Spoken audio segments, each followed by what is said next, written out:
The retirement security system you thought you understood is quietly being dismantled and rebuilt, and most people have no idea it's happening. We're talking about trillions of dollars, shifting hands, changing risk profiles, and a landscape that looks nothing like it did before 2008. Here's a setup.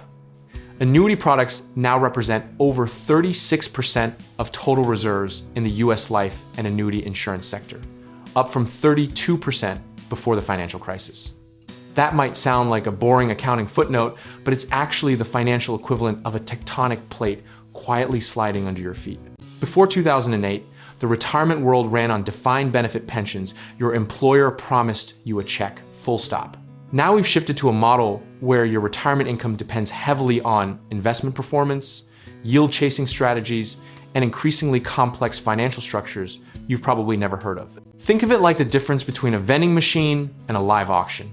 One gives you a predictable result, the other gives you excitement, risk, and occasionally a really bad deal.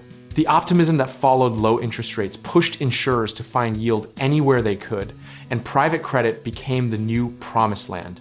Enter the private equity and asset manager-backed insurers, the new power brokers of the annuity world, armed with private credit portfolios and a hunger for market share.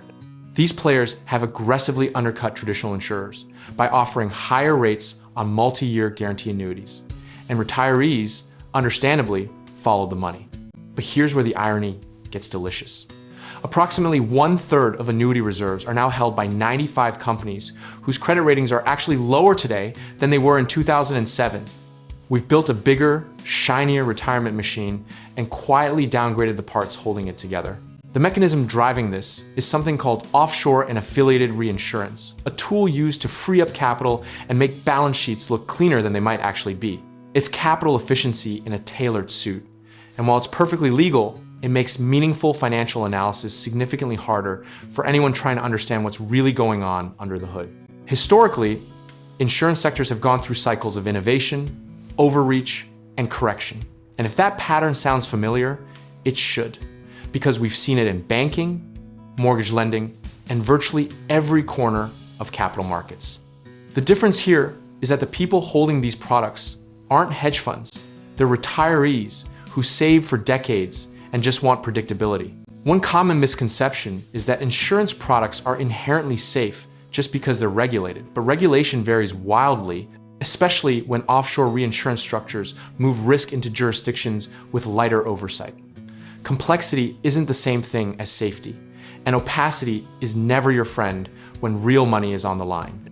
The lesson history keeps trying to teach us is this: when yield chasing becomes the dominant strategy across an entire sector, the late arrivals always absorb the most risk. If you're evaluating annuity products today, the credit rating of the issuing company and the transparency of its investment portfolio aren't optional details, they're the whole ballgame. Now, layer in the interest rate reality. Rates are starting to decline, and that changes everything for a business model built on capturing spread in a high-rate environment. Growth will likely taper, and some companies will face an uncomfortable choice between sacrificing earnings or weakening their balance sheets just to stay competitive. The disciplined move here, whether you're a consumer, an advisor, or an investor observing the space, is to prioritize process over performance promises.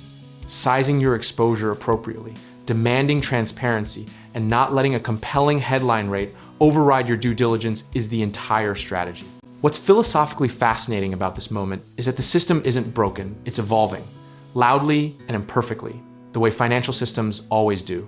The people who get hurt are almost always the ones who assumed the machine was simpler than it was. So whether this sector corrects sharply or gradually finds equilibrium, the outcome for a prepared, rational observer is manageable because preparation beats prediction every single time. You don't need to time the market. You need to understand the structure you're operating inside. And if you want help navigating your financial future with real, tangible assets, whether that's real estate investing, home contracting, work, or finding the right lenders, check out our links in the description below.